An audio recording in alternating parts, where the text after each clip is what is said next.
Assalomu alaykum, Sharq Turkistonlik aziz qarindoshlar, yaxshimisizlar? Arik televiziyasiga xush keldinglar. Men bugungi programma yashachishi Abdurahmon O'ztürk bo'laman.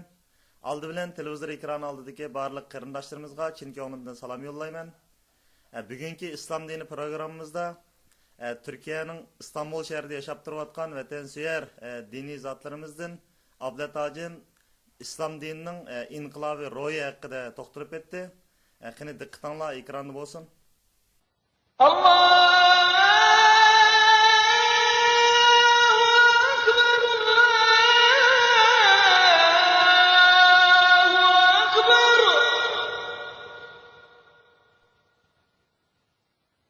Assalamu alaykum hurmatli televizor ko'ruvchilar. Bugungi diniy programmamizga hammalar xush keldinglar. Biz bugun islom dinining inqilobiy bir din ekanligini,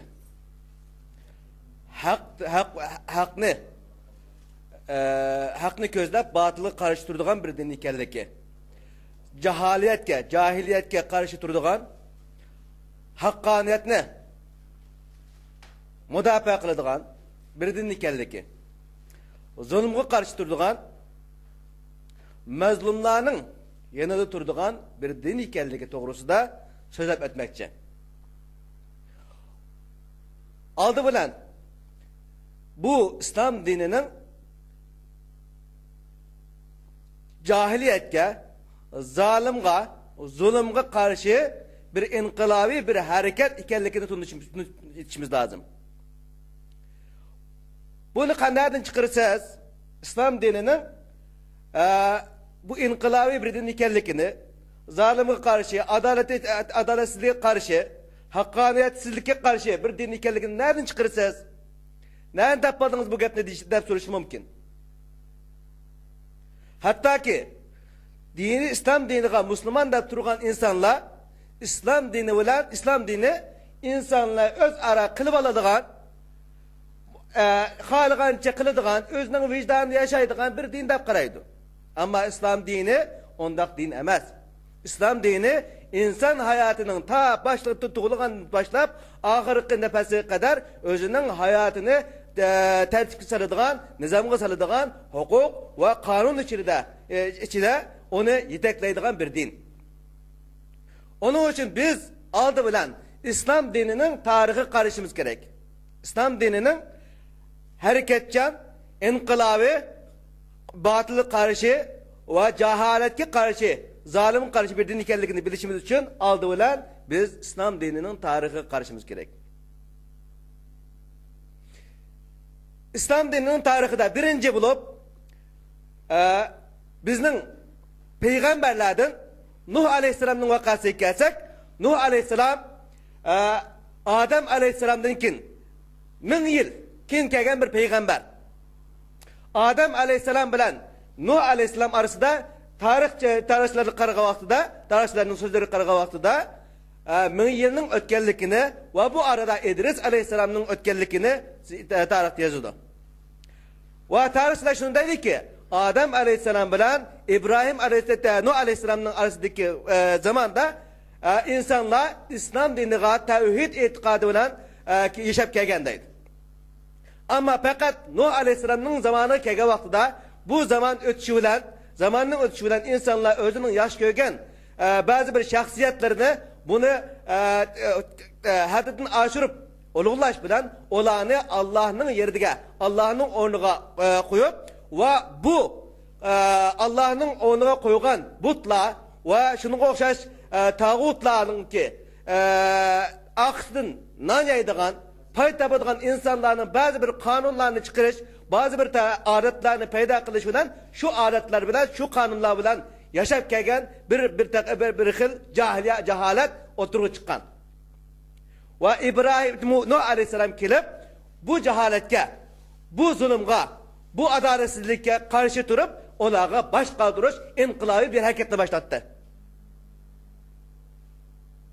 Va Nuh aleyhisselam 1000 yılga yaqin bir zamanda özünün ki bu milleti arasındaki bu cehalete karşı turgan bolsa mu Nuh aleyhisselam'a bu özünün kavmi itaat kılmadı. Gepini anlamadı ve özünün tutgan yolida devam kıldı. Ahırda Allah subhanahu wa ta'ala o kavimge tufan balasını verip olanı helak kıldı. Ve Nuh aleyhisselam'da fakat öte olanın arasından kutkuzup aldı. Bu bir. İkincisi Süleyman aleyhisselam'ın vaktideki vakalarına kildiğin bolsak Allah subhanahu wa ta'ala Talut ve Calut vakasını bizge haber kıldı.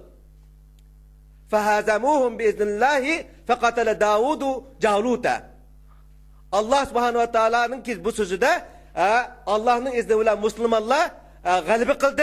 Talut Calut'unu öldürdü deydi. Şu vaktin ki şu Kur'an'ın ki bu ayetlerinin devamı dedi ki Tağut'un askerleri dedi ki Calut'un askerleri şunda cıkken bula güçlükken biz ula bilen biz tenkilenmeymez. Biz özümüzün nenimizni yap. Allah'ın belgen güçlük kılıp oturaydı degende ve Tağut'un askerlerinin bir kısım insanlar yok biz bunda kılmayız. Allah subhanahu wa ta'ala bizge buyruk kıldı. Bu zalim karşı hareket öten de buyruk kılganlık için biz Allah subhanahu wa ta'ala tevekkül kılıp biz Calut'a karşı hareket edip birişimiz gerek, oruç ilan kılışımız gerek dedi. Ve şunun bana Allah subhanahu wa ta'ala tayinip durup Talut'un askerleri Calut'la hezimetke, mağlubiyetke uçrattı.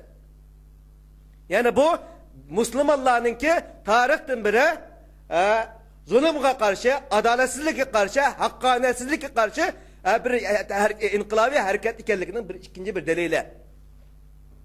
Üçüncü bir delil İbrahim Aleyhisselam'ın iki vakası kelimiz. İbrahim Aleyhisselam özü bir yalğız kişiydi. Peygamber bolsumu özünün etrafında hiçbir onu kollaydıgan, onu yedekleydigan, onun yardımcı bulduğan, onu himaye kıldığan insanlar yok idi.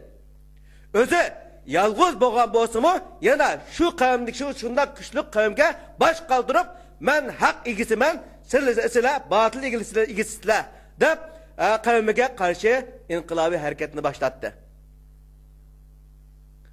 İbrahim Aleyhisselam beyada men bir yalğız insan ben. Bu kadar güçlük insanlar, güçlük devletke karşı kandak baş kaldırman.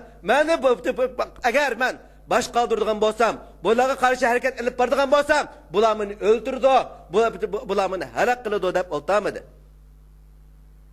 Allah subhanahu wa ta'ala'nın buyruk olan zalimin karşı Allah subhanahu wa ta'ala'nın tüvedinin etkak kılgan butlağa karşı ve ulağa itaat kılgan kavimge karşı hareketini başlattı.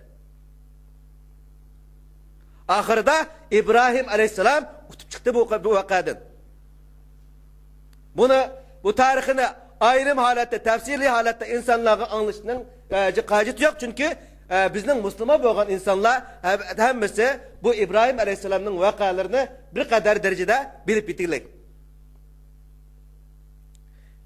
İkincisi Musa Aleyhisselam'ın dördüncüsü Musa Aleyhisselam'ın vakası gelsek Musa Aleyhisselam'ı özü tek beşiğe özü yalğızla dünyada tunulgan hazırki zaman bizim zamanımızdaki Amerika'ya okşaş ya ki Xitay zoravanlarına okşaş bir devlet idi Firavun. Şundak Firavun'a okşaş kattık güçlük dünyada bir numaralık güçlük kudret ilgisi bolgan saltanatga karşı Musa Aleyhisselam özünün karındaşı bilen birge onunla inkılabi hareketini başlattı. Ve halaki Musa Aleyhisselam başta yalğız idi. Keyin Musa Aleyhisselam'a katılgan kişiler o cemiyetteki en ezilgen, en zulüm kılgan, en haksızlıkka duçar bolgan insanlar idi.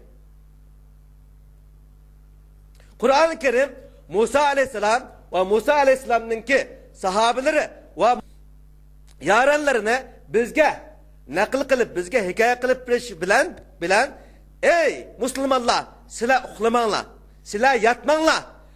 Mana Musa ve Musa'nın kavmi şunda güçlük bolgan. Dünyada menemen hatta özünü ilan kılıp algan önge karşı hareket kılganlıkını ve Müslümanların bu zulümlerine dünyada buluvatkan zulümlerine karşı uxlap yatmasını korkuşun lazım emas ekanligini e'lon qilish uchun Allah subhanahu wa taala Musa Aleyhisselam ve başka peygamberlerinin kıssalarini bizge deb berdi. Musa Aleyhisselam qanday qildi? Musa Aleyhisselam Firavunning yeliga qo'rqmasdan kirib, "Men haqliq, sen haqsiz" dedi.